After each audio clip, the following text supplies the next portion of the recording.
Save big on dresses for every occasion. You gotta go to Ross. Good morning, America. Breaking overnight, President Trump's team tells Stormy Daniels to cease and desist after that interview claiming an affair with President Trump. Her new claim saying she was physically threatened to keep quiet. He leaned around and looked at my daughter and said, "It's a beautiful little girl. It'd be a shame if something happened to her mom." But why did she accept that hush money and the possible legal trouble for the president? Stormy Daniels' lawyer is right here on GMA.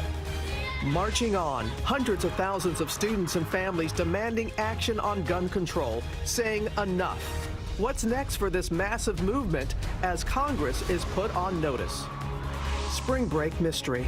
A family of 4 found dead in their rented condo on vacation in Mexico. Authorities blaming toxic gases. The new safety alert this morning. And Final Four fever, the dramatic overtime thriller knocking out Duke. Kansas is still dancing and heading to San Antonio.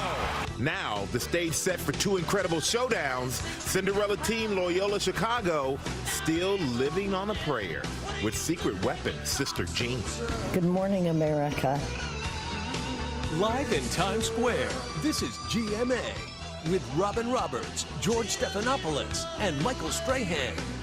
Good morning to you, Sister Jean. Good morning, America. Great to have you with us Monday morning. Great to have you back, Good George, to be back. as well. Thank you.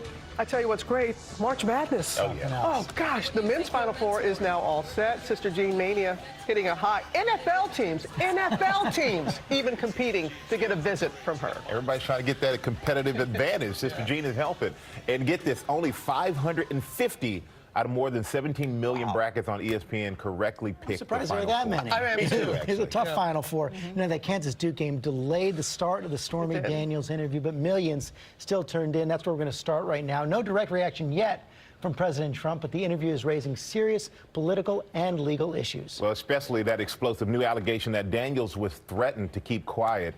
Our chief national correspondent, Tom Yamas, is here with the story. Good morning, Tom. Michael, good morning to you. There is no doubt this interview was on the president's mind. We now know over the weekend he had dinner with his lawyer at the center of this controversy at Mar-a-Lago. This as overnight Daniels finally told her story about that alleged affair with Mr. Trump. Very detailed, at times explicit, and a move that could potentially cost her millions in damages. I was perfectly fine saying nothing at all, but I'm not okay with being made out to be a liar or people thinking that I did this for money. Adult film star Stormy Daniels breaking her silence on 60 Minutes, explaining why she's telling the world about the night she says she had sex with President Trump back in 2006. And you had sex with him? Yes. You were 27, he was 60. Were you physically attracted to him? No. Not at all? No. Did you want to have sex with him? No. But I didn't say no. I'm not a victim. I'm not. It was entirely consensual? Oh, yes. Yes. Daniels says she and the future president instantly connected. First, over a magazine featuring him on the cover. And so I was like, does this normally work for you? And he looked very taken back, like he didn't really understand what I was saying. Like, does just, talking about yourself normally work? And I was like, someone should take that magazine and spank you with it. And I'll never forget the look on his face. So he turned around and pulled his pants down a little. He had underwear on and stuff, and I just gave him a couple swats. After that exchange, Daniels says the president furthered his interest. He's like, you're smart, and beautiful, and a woman to be reckoned with. And I like you. And in a new allegation, Daniels says she was once physically threatened to keep quiet about the alleged affair. She says it happened in 2011, just after she had sold her story to In Touch magazine's sister publication, which ended up not publishing the account. I was in a parking lot going to a fitness class with my infant daughter. I was taking, the seats facing backwards in the back seat, diaper bag, getting all the stuff out. And a guy walked up on me and said to me, leave Trump alone, forget the story. And then he leaned around and looked at my daughter and said, it's a beautiful little girl. It'd be a shame if something happened to her mom. And then he was gone. Daniels says that left her shaken. The experience, one of the reasons she agreed to sign a hush agreement with President Trump's attorney for $130,000 just days before the election. But before that confidentiality agreement was signed, Daniels was in discussions with news organizations, including ABC News, to tell her story during the presidential campaign. I think some people watching this are going to doubt that you entered into this negotiation because you feared for your safety. They're going to think that you saw an opportunity. I think the fact that I didn't even negotiate, I just quickly said yes to this very, strict contract, and what most people will agree with me, extremely low number, is all the proof I need. The timing of that payment just days before the election. Now the basis for complaints filed with the Federal Election Commission and the Justice Department, alleging it was an illegal campaign contribution since Mr. Trump was running for president. Trump's attorney, Michael Cohen, told ABC News he facilitated the $130,000 payment using a personal home equity line of credit, and neither the Trump organization nor the Trump campaign were a party to the transaction. But Daniels' attorney has provided documents to ABC News showing Cohen using his Trump organization email address and mailing address during the negotiations. Daniels is now suing the president to break that agreement, claiming it's void in part because then candidate Trump never signed it. The president's lawyers say she violated the agreement more than 20 times and have now filed a motion seeking damages of $20 million. How do we know you're telling the truth? Because I have no reason to lie. I'm opening myself up for, possible danger and definitely a whole lot of shit. Now, overnight, Michael Cohen's attorney is sharing this copy of a cease and desist letter he has sent to Michael Avenatti, accusing him and Stormy Daniels of implying Cohen was responsible for that alleged threat made against Daniels in Las Vegas, accusing both Avenatti and Daniels of making false and defamatory statements. Okay, George. Tom, thanks very much. And just moments ago, I spoke to Stormy Daniels' attorney, Michael Avenatti. We asked him about that letter. Michael, thanks for joining us. Let's start with that cease and desist letter from Michael Cohen's attorney last night. Your reaction? Michael Cohen needs to be less concerned about role-playing Ray Donovan and more concerned about coming clean with the American people. But in fact, Stormy Daniels didn't suggest that Michael Cohen, didn't say that Michael Cohen was behind that threat back in 2011. But you put out a tweet afterwards saying there can be no question where this threat came from. It could have only come from one place. Where? It had to have come from someone associated with Mr. Trump. There's no other place for it to have come from. It didn't come from the magazine. That makes no sense. It certainly didn't come from my client. There's only one other place that it could have come from.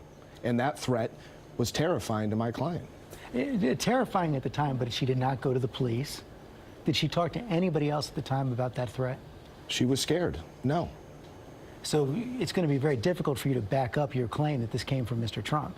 I don't think so. I think we're going to get to the bottom of this. I think we're going to get to the bottom of the threat, the agreement, and the bottom of the $130,000 payment. But to be clear, do you have any evidence at all that ties either Michael Cohen or President Trump to this threat? Other than common sense at this time, no. Let's also go to the other evidence that was not produced last night. Stormy Daniels, during the interview with Anderson Cooper, said she was advised by you not to discuss any further evidence. Why?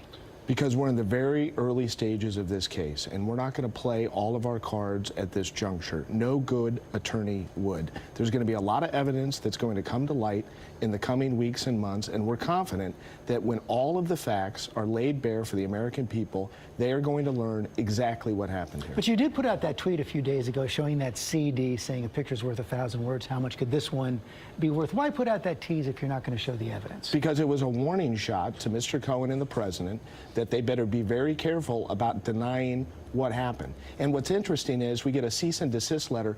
Where's the statement from the president, Mr. Cohen, claiming the affair didn't happen? Where's the statement from them claiming... Well, they've said that many times in the past. Well, no, actually, the president has never denied that. He's never denied it. He's been silent. He can tweet on every other subject known to mankind, but for some reason, he can't come out and deny the affair. He can't come out and deny the existence of the agreement and his knowledge of it, and he can't come out and deny the $130,000 payment. Why is that? Well, the president yesterday had one of his friends, Chris Ruddy, was on This Week, saying this is what the president thinks. Let's take a look. I can't tell you everything he's thinking. I can only tell you what he told me. He said he thought that much of the Stormy Daniels stuff was a political hoax. Again, those were his words. His words, political hoax. Yeah, it's a hoax like the moon landing, and it's a hoax like 9/11. What a joke. You send out a surrogate to call this a hoax?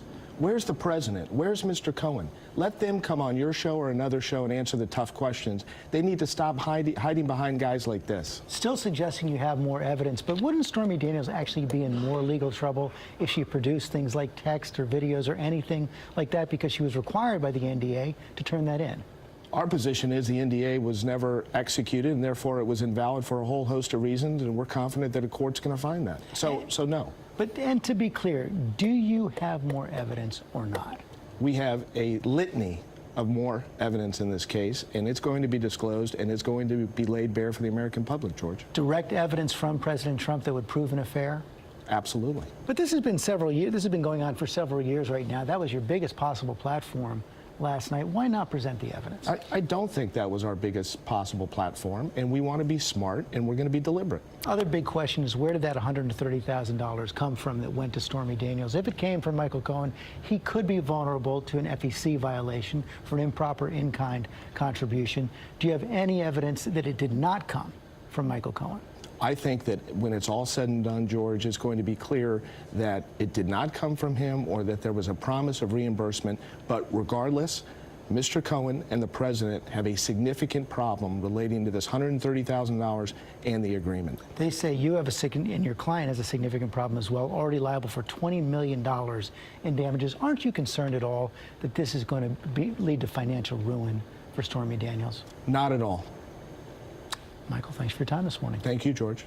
Succinct end right there. Let's talk about it now with our chief legal analyst, Dan Abrams, our senior White House correspondent, Cecilia Vega. Let's start where we just left off right there. How vulnerable is Stormy Daniels to these charges of damages? Somewhat vulnerable.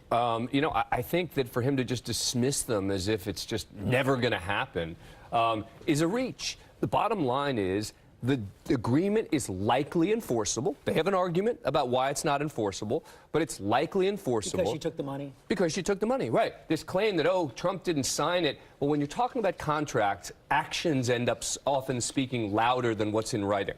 And if she took the money and there was, in effect, an agreement in place, the contract is likely valid. They have some other arguments about why it should be held invalid. But if that's the case, the agreement specifically says you're not allowed to talk about this, and if you do, you have to pay damages. Meantime, Michael Cohen facing a different problem right there, and we saw this on the 60 Minutes interview as well last night from Trevor Potter. If he indeed gave that money, this is 2 weeks before the campaign, very vulnerable to charge illegal campaign contribution. It is hard to figure out how this would not be deemed a campaign contribution, coming so close to the time of the election. You know, you heard it in the 60 Minutes piece talking about, well, you know, this happened in 2006. Well, but the agreement didn't happen until 2016. And the question becomes, why? If this happened so long ago, and Cohen's position is, look, I would have done this in 2011, I would have done this, et cetera, but it didn't happen then. One last question. This could give Robert Mueller, the special counsel, leverage over Michael Cohen. It could, but I don't think that that's going to be the way Robert Mueller uses this. I mean, I don't think that Robert Mueller is going to be focusing on the Stormy Daniels case. Meantime, Cecilia, the White House just wants this to go away. Oh, certainly, Georgia. This is a pivotal moment for this administration, but uncharacteristic radio silence from this president. You know, the First Lady stayed behind in Mar-a-Lago this weekend. The White House says that this is spring break tradition for her to stay down there. The only official comment we have received so far actually comes from the First Lady's office, George, and it came after that interview aired. They say that this was salacious gossip, and they are asking the media to remember that there is a child involved in this, a minor, and they ask that his name not be used in any of these stories. George, there is a briefing right here in this room in a few hours. You can bet that this one is going to come up. Meantime, this comes amid some real turmoil in the president's legal team. Yeah, a big shakeup despite the president tweeting over the weekend that many top lawyers want to join this legal team to represent him in this Russia probe, George. Two big names that were brought on last week, now not going to be on this team, it turns out, because of a conflict of interest. Cecilia Vega, Dan Abrams, thanks very much. Robin? Okay, George, we're going to move on now to those huge March for Our Lives rallies all across the country and world over the weekend. Hundreds of thousands taking to the streets calling for action to stop gun violence. The biggest rally there in D.C., where 11-year-old Naomi Wadler made a powerful speech about African-American women who are victims of gun violence, but their stories are not told. She had challenging words for lawmakers. We know life isn't equal for everyone, and we know what is right and wrong.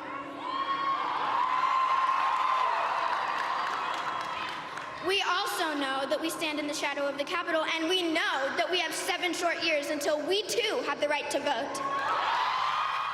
Just one of the many powerful speeches over the weekend. Our senior congressional correspondent, Mary Bruce, she's here in the studio with us for more on the movement. Good morning, Mary. Good morning, Robin. Well, in Washington and around the world, we saw hundreds of thousands of protesters demand gun control, survivors making passionate pleas, and young activists sending a clear warning to politicians. Beware, the voters are coming. Now, of course, what comes next is up to Congress. And right now, Republican leaders have little to no appetite to act on guns. Now, they have taken steps to shore up existing background checks, but it is highly unlikely we will see them take up any kind of sweeping new gun legislation. Florida Senator Marco Rubio, for instance, says he respects the views of the protesters, but that, quote, many other Americans do not support a gun ban. And for his part, the president this weekend remained silent on this issue. So the students and many are looking toward the midterm elections. Will we see a real impact come November?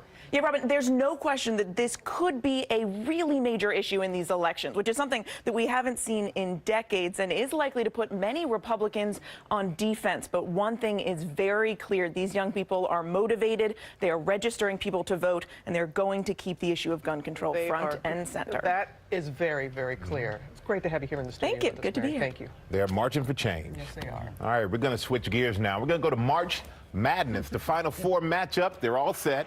And Cinderella team Loyola Chicago, well, they are still in it. TJ Holmes is here with all the action. And TJ, there was another thrilling showdown last night. A showdown that resulted in Kansas being in the Final Four. Villanova's in that. Yeah, that makes sense. Michigan, we could see that. Loyola Chicago, nobody saw that coming. And this little school with their superstar Nunn were asked, what did they give up for Lent? Well, losing. Quickly right back outside the Newman. He is on. After Kansas' win over Duke and an overtime thriller, Lob. There it is. the Final Four Kansas is still dancing. is set. And that's it. It's another run to the Final Four for the Wildcats. Number 1 seeds Villanova and Kansas will face off, and 3 seed Michigan will take on Cinderella, Loyola Chicago, and 11 seed, something that's only happened 3 times before. Their victory Saturday night sets into motion potentially one of the most incredible runs in NCAA history, and their lucky charm. So here we come, San Antonio. Be careful, the Ramblers are on their way. Sister Jean, the Ramblers' 98-year-old team chaplain. I'm so proud of these young men for what they've done. They've worked hard. The fans have worked hard. And we had a great showing in all the places we've been. They're set to take on Michigan Saturday, who has a lucky charm of their own. Austin Hatch, the former player turned assistant coach, after surviving 2 tragic plane crashes that took the lives of his parents and siblings. He's now courtside, hoping to bring his team to victory. A lot of good storylines, but an 11 seed has never made it to the championship game, so Loyola could continue with some history if they can pull off one in the Final Four. Yeah, and so the men's Final Four is all set. That's it. We'll have it all set for the women tonight. The defending champion, South Carolina, going up against UConn, who's won it 11 times. Mississippi State winning last night. They're going back. I should have brought my cowbell back. They made it. Louisville made it as well. Notre Dame, Oregon, the other game to determine who will go on to the women's Final Four. I can watch those games on ESPN. Yeah. Now to Rob with severe weather down south. Yep, it's time of year. Check it out. We had some hail across parts of North Texas and southern Oklahoma. And this is going to be the severe weather threat today. And again, tomorrow it'll push off towards the east. So with this will be some heavy rain, too. Time now for your Select Cities, brought to you by Walgreens.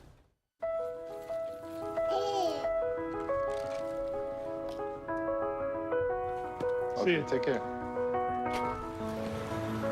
So probably take it at night. And if you have any questions, the instructions are here in Spanish as you request it. At Walgreens, how we care will change over time. But why we care remains the same. Treating everyone with the care and attention they deserve. Walgreens, trusted since 1901. A little bit of a chilly, if not cold, start at the bus stop this morning, so make sure the kids are dressed to stay warm. By the afternoon, though, those jackets may be off. We'll get up to 50 degrees, nice bright day with sunshine. Now, as the week goes on, we're forecasting warmth. Our first 60-degree day possibly, but look at our rain chances. Could get an inch of rain. Rainfall, believe it or not, that is needed for this area. It's all out of here. Dry weather forecast now for the Easter weekend. 60 degrees on Saturday, 62 mild conditions on Sunday. Coming up this Monday morning, that spring break mystery, new concerns about vacation rentals. Hey, Scout, what's with the itches and scratches?